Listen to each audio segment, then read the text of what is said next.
First at 5. From the University of Florida's College of Journalism and Communications, you're watching WUFT News. Welcome to WUFT News First at 5. I'm Macie Goldfarb. And I'm Arlett Villalona. Thank you for joining us. We begin this evening with the talk of the campus at the University of Florida, the presidential search process. Yeah, the search made headlines nationwide after Senator Ben Sasse was revealed as the only finalist. Students and faculty have been vocal about how they felt during the process. Our Cristina Santiago tells us about everything evolving in the story.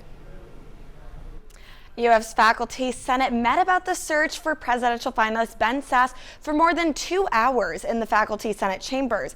In that meeting, faculty expressed concern after concern. With a vote of 72-16, the University of Florida's Faculty Senate voted no confidence regarding the presidential search process. Senator Ben Sasse was the sole finalist. Unfortunately, in this process, there's kind of a black box. And we don't know what the search committee did to bring candidates forward. The vote, according to the faculty members, was against a flawed procedure that resulted in Sasse being the lone finalist for the position. If he is the successful candidate and we bring forward this vote of no confidence, we are really sending a negative message. Why would somebody want to come to a place where people have done this? And so we are setting the stage for a really a disastrous relationship with our new president by doing this. So I think our timing is all wrong. If the process is the problem, let's fix the process, but we don't want to send the message to our candidate that we don't want him here. UF's departing president declared this week that the university will enforce regulations prohibiting protests in campus buildings, following protests by students during the senator's previous visit to campus. The Board of Trustees will vote to approve Sasse next month. Back to Macie and Arlett. Arlett, I have to say it was a bit cloudy on my walk to campus today. I know, I wasn't sure if I was going to need my umbrella or not. Well, let's check in with WFT's Julia Haley, who joins us now with the weather forecast. Temperatures currently sitting in the 70s all across north central Florida. 75 for Gainesville, 78 Bronson, 70 for Jacksonville and St. Augustine, 68 Palatka, 81 Cedar Key, and 81 for Crystal River. Now outside of our studio, currently seeing some cloudy skies as we also saw this afternoon, and some more humid conditions as well. 74 degrees outside of our studio. And for this evening, starting in the low 70s but dropping into the mid 60s overnight with those cloudy skies. Back to you. Residents of a Miami condo were told to evacuate overnight due to unsafe conditions. People who've lived there for decades scrambled to gather their valuables while not really knowing what to expect next. The city of Miami Beach posted an unsafe structure notice yesterday. Though the move seems sudden, residents say issues with the 14-story building are not surprising. A report from engineers provided these pictures. A main support beam flagged for repair 10 months ago showed new signs of shifting, and a crack in the beam had expanded.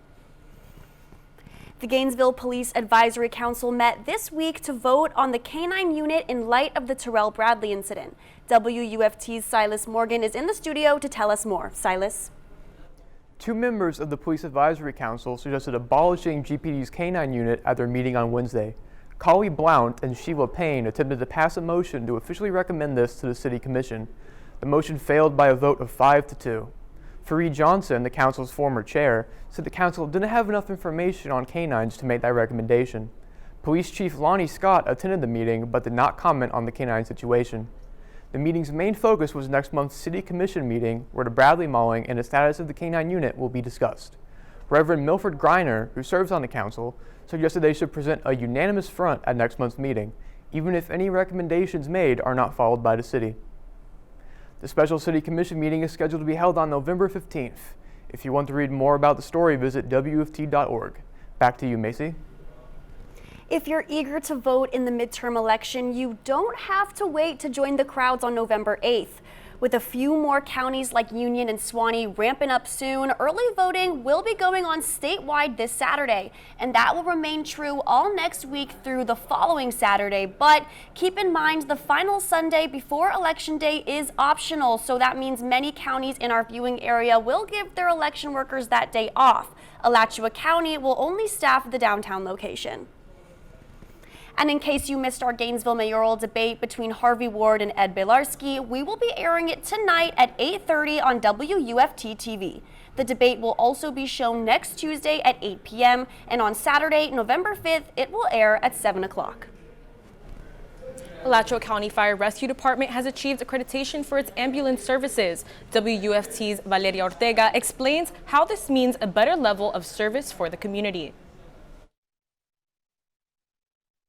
After completing the voluntary review process with the Commission on Accreditation of Ambulance Services, the Alachua County Fire Rescue Department becomes the 22nd accredited ambulance service in the state of Florida.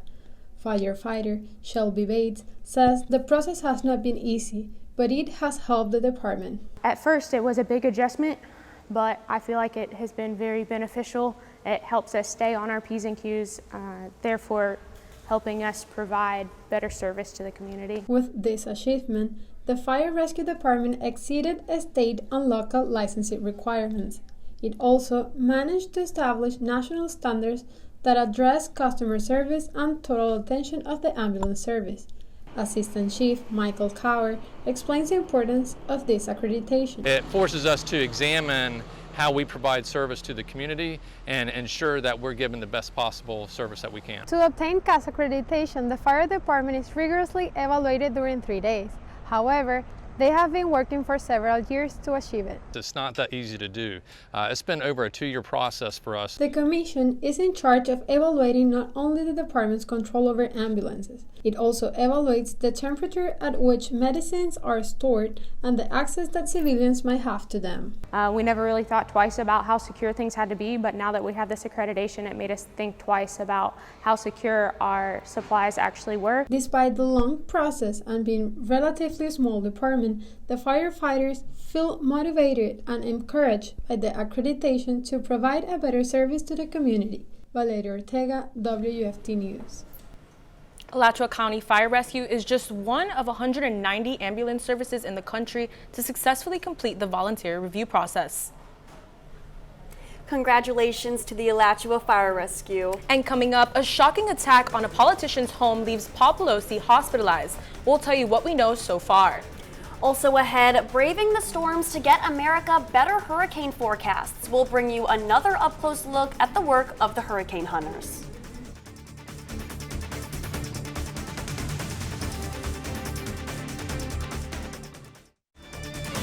You're watching WUFT-TV News. Welcome back. America is reacting to the developing story of a shocking attack on a political family. House Speaker Nancy Pelosi's husband, Paul, was attacked early this morning by a man with a hammer who broke into their San Francisco home. Sources say the man was shouting, "Where is Nancy?" She was in Washington. After police rescued Paul, the 82-year-old was taken to the hospital. The suspect, David DePape, is being held on a variety of charges ranging from elder abuse to attempted murder. His social media trail seems to embrace various conspiracy theories. 1 month ago, Hurricane Ian hit Southwest Florida and the impact is still devastating. Here are the latest numbers from FEMA. Inspectors have looked at 164,000 damaged homes. Beyond the insured losses, FEMA has paid out $643 million in individual assistance. 5,400 people are still in FEMA's transitional sheltering program. The official death toll hit 118 this week, but some local counts put the total at 127. This week, we're profiling the mission of Hurricane Hunters, the Air Force reserve group that flies into big storms to gather data. Tonight, Jeff George digs deeper into the dangers they face so the National Hurricane Center has better data for its critical forecasts. Flying through hurricanes is a major adjustment for most any flyer in that people are trained to avoid the weather, and we're here deliberately flying multiple passes through the largest weather systems on Earth. People kind of say, you guys must be crazy flying through hurricanes. There is a certain element of risk, but we also have well-developed techniques, procedures to do what we do safely, and we have a track record of doing this safely. I go to get coffee in the morning, you see my patch, you're like, oh my gosh, what's it like? Really, it's not as bad as you'd think. Before I ever flew in a storm, every now and then I'd be like, is this really safe? And then now that I've done it, like, it's perfectly safe. You do have a sense of the importance of what you're doing, particularly as a major storm approaches landfall, because you know it's going to be impacting potentially millions of people's lives. And sometimes there's kind of that personal aspect. Living on the Gulf Coast here, that's something that impacts everyone here in the local area. And there are times in 2020, for instance, we HURVAC'd the aircraft 4 times from Keesler and we're operating. So we're still accomplishing the mission, but at the same time, our families and friends are here potentially having to deal with the storms that we are flying through. As an Air Force reservist, is this the only path to becoming a hurricane hunter? There are a lot of different pathways. It's really very open. We have a full spectrum of people, whether it be off the street, whether they be in the weather field, pilots, navigators, loadmasters. They come in, this is their first experience with the Air Force, to folks that have joined the Air Force Reserve in some other capacity and eventually have found their way here, to folks coming in from active duty. I wanted to serve my country, especially as a hurricane hunter, seeing directly how we're impacting potentially millions of people with the data that we collect. The time sensitivity of what we do and how the forecasters getting their watches and warnings out. Helping people know if they need to evacuate for a storm or not, getting prepared. What was the most rewarding part of this job for you? I've been in the military for 18 and a half years, and there's a lot of things that I've done in the military where I know there's a purpose behind it. In this particular mission, we see the results of that when we get back. We'll see those changes from when we took off to then after we land, the data we gathered, how that's changed. It's really nice to be able to have a mission where we can see the immediate results. This is an outstanding mission, and I really believe in it. But to be clear, you volunteer for this? Oh yeah. I love our mission and I love what we do. I think it's great. I don't know why everyone wouldn't want to do it. You know, we have 10 full-time crews, 10 part-time crews, so we're limited in what we can take on. But ultimately, this is one of the most gratifying and enjoyable missions in the Air Force. I encourage that thinks they're interested in it to look into it. It's very satisfying to see the results of what we do. And spooky season is coming to a close this weekend with Halloween. Do you guys have any fun plans? I mean, that's kind of going to depend on what the weather's looking like. What do you have to say for that, Julia? Well, we're expecting a cloudy weekend, and we're also seeing a chance of showers. We do have some potential disturbances in the tropics, and we'll have the full forecast for you after the break.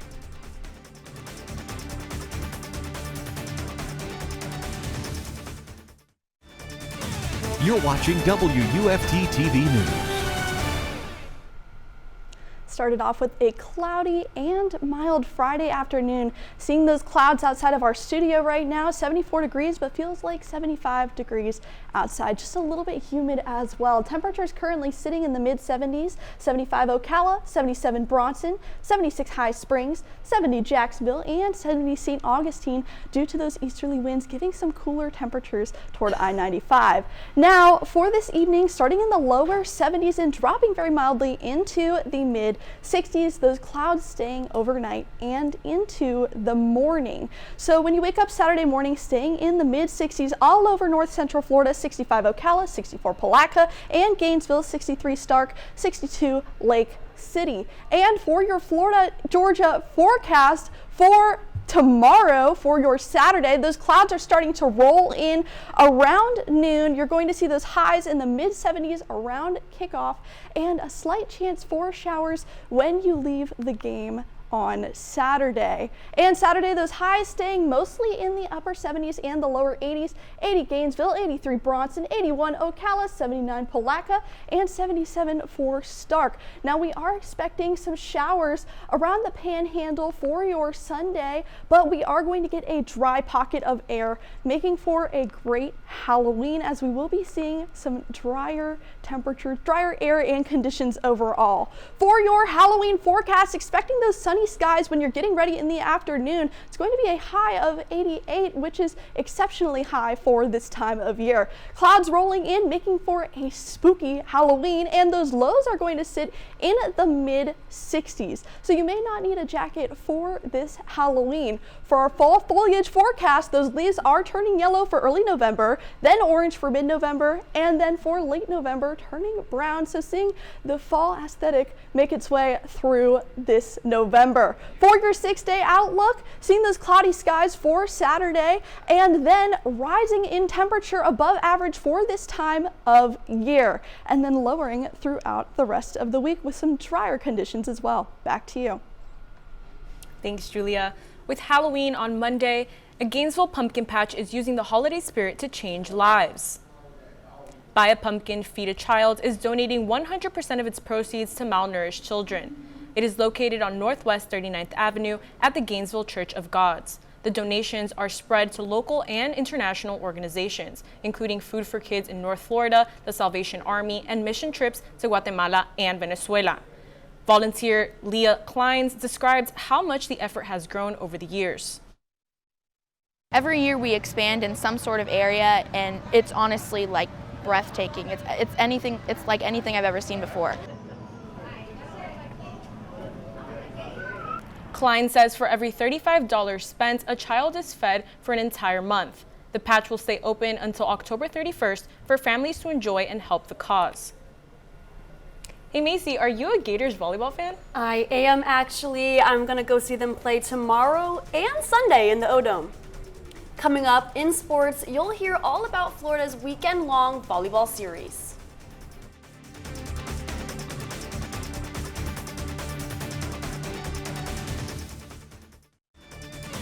You're watching WUFT-TV News. Welcome to sports. I'm Jennica Clerveaux. It's Friday, so you know exactly what that means. Gator football is back in action tomorrow. Florida meets Georgia in its annual game in Jacksonville for the 100th time ever and 90th time in Jacksonville. Florida undeniably enters the matchup as underdogs. Georgia currently sits as a 22-point favorite in the contest. WUFT's very own Julianna Reichenbach took to the streets to ask Gator fans what they think are the odds of a Florida victory. That's right, Jennica, and I think you'll be surprised about people's predictions. Do you think Florida can beat Georgia this weekend? Yeah. Why? Because we're just like that. I love the optimism. Gators come in 22-point underdog. What do you think about that? Say it again? I really don't follow football, but since I go here, I'm going to say yes. That's a fair point. You got to have school spirit. But will Florida beat Georgia? Yeah, for sure. I'm actually from Georgia, so I can tell you we're definitely going to beat them for sure. They choke when it matters. You know, they're not really bad at it. They choked Alabama last year. Like, it's definitely going to happen. We're going to ruin their season. Without a doubt in my mind, we're winning. I honestly don't have high expectations. Yeah. Especially, I thought we'd do better this season, but I feel like we haven't been doing as good as I thought we would, and Georgia's #1, so. That's interesting. They didn't seem to choke in the national championship. That's true. That was a horrible day for me. Being from Georgia, my phone was blown up. That was probably one of the worst days of my life. Definitely ended in sorrow, but we're bouncing back. I got bad news. It's not happening. Ooh, how come? We're just not cutting it this year. Love the Gators, but let's be serious. The defense? Yeah, the defense. That's gonna be a tough one. Wow, I'm not gonna lie, I'm actually kind of surprised by the amount of yeses you got. Yeah, I was surprised too, but I gotta say, I love the Gator spirit, positivity. At the same time, I'm with Chris. Gators gotta improve that defense. Maybe Gator volleyball can grab a win. Florida, Georgia will kick off tomorrow at 3:30. Also taking place tomorrow, Florida volleyball returns home as they host Arkansas for a weekend-long series. 14th ranked Florida enters the series fresh off of a sweep over Auburn. Wednesday's win over Auburn improved the Gators to 16-4 on the season and 8-2 in conference play. The Razorbacks are 5-4 in the SEC and 14-5 overall. Florida holds a 22-0 record at home against Arkansas. First serve tomorrow is set for 1 p.m. and 12 p.m. on Sunday. In other Gator sports, Florida's soccer season is over. The Gators dropped their final match of the year last night to Texas A&M. The 4-1 loss brings Florida's Florida's record to 2-14-1, and they'll miss out on the SEC tournament. It's also the first time in the program's 27-year history they were unable to produce a single win in conference play and secure a spot in the tournament. Staying in the SEC, Florida's Parker Valby is an SEC cross-country champion. Valby finished first in the women's SEC cross-country championship, and her time of 18 minutes and 25.9 seconds has broken a school record in the 6-kilometer race by 29.08 seconds. The Florida women's team had a 5th place finish, while the Gator men's placed 10th. That's it for sports. I'm Jennica Clerveaux. BBC World News is up next, and the PBS NewsHour is coming up at 7. Yeah, but your Florida news is always on at WUFT.org. Have a good night.